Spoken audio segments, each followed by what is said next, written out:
আজকে ৪৮তম সাক্ষী আলী আহসান জুনায়েদ উনি সাক্ষ্য দিয়েছেন গতকালকে জবানবন্দি। আজকে আমি জেরা করেছি।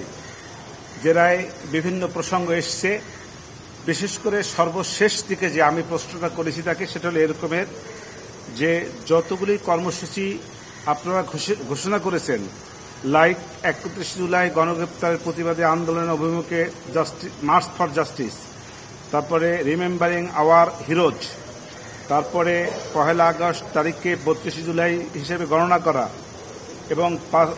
এবং এক দফার দাবি, এই যে এক দফা বলতে সরকার পতনের এক দফার দাবি, এই যে দাবিগুলি ছিল পর্যায়ক্রমে নীল নকশার অংশ, যার সর্বশেষ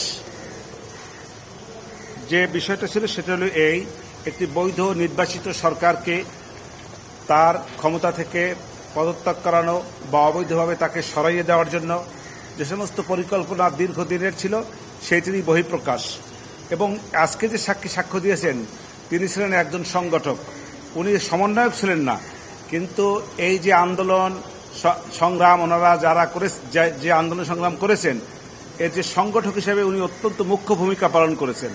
অতএব আমি মনে করি এই যে আন্দোলনটা তারা করেছিলেন সে আন্দোলনটা ছিল অবৈধ এবং বৈধ সরকারকে উৎখাতের জন্য। সেই প্রসঙ্গেই আমি তাকে একটা মেটিকুলাস ডিজাইন ছিল, মেটিকুলাস ডিজাইনেরই অংশ হিসাবে এই আন্দোলনটা হয়েছে।